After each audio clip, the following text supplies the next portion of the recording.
ప్రపంచవ్యాప్తంగా కార్మికులను ఐక్యం చేసి లెనిన్ విప్లవాత్మక మార్పులకు నాంది పలికారని సిపిఐ జిల్లా కార్యదర్శి ముడుపు ప్రభాకర్ రెడ్డి అన్నారు. ఆదిలాబాద్ జిల్లా కేంద్రంలోని పార్టీ కార్యాలయంలో లెనిన్ 121వ వర్ధంతిని మంగళవారం ఘనంగా జరుపుకున్నారు. ఆయన చిత్రపటానికి పార్టీ శ్రేణులతో కలిసి పుష్పాంజలి ఘటించి నివాళులర్పించారు. ప్రపంచవ్యాప్తంగా కార్మికులను ఐక్యం చేయడంలో, వారిలో పోరాట స్ఫూర్తిని రగిలించడంలో ఆయన చేసిన కృషిని ముడుపు ప్రభాకర్ రెడ్డి కొనియాడారు.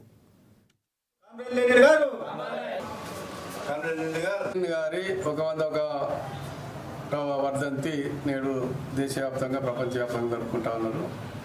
ఆనాడు కార్ల్ మార్క్స్ గారు కమ్యూనిజం, పెట్టుబడిదారీ వ్యవస్థ భవిష్యత్తులో ఏ విధంగా ఉంటాయనేది, కార్మికుల హక్కులు ఏ విధంగా రావాలి, కార్మికుల చట్టాలు ఏ విధంగా ఉండాలి, ప్రపంచ కార్మికులంతా ఒకటి ఉండాలని అన్నాడు కార్ల్ మార్క్స్.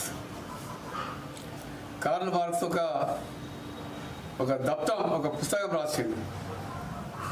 అది ఏదంటే ఇప్పుడు మనకు ఎట్లయితే రాజ్యాంగము అట్లయితే ఒక్కొక్క మతానికి సంబంధించిన రాస్తారో అట్లా ఈ ప్రపంచ కార్మికులకు, ప్రపంచ మానవాళికి రాసిన కమ్యూనిజం అనేది ఒక బుక్.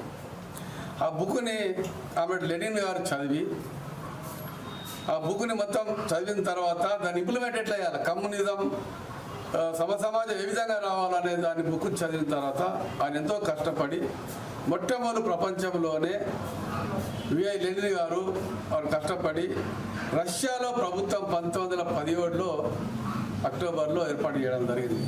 ఇది ప్రపంచంలో 1917లో ఏదైతే రష్యాలో కమ్యూనిస్ట్ పార్టీ ప్రభుత్వాలు వచ్చినాయో ఆనాటి నుండి ఇక ఈ ప్రపంచం అంతటా కార్మికుల ఐక్యత, కార్మిక పోరాటాలు, కార్మికులు అన్ని దేశాల్లో మరి స్వతంత్రాలు వచ్చినాయి.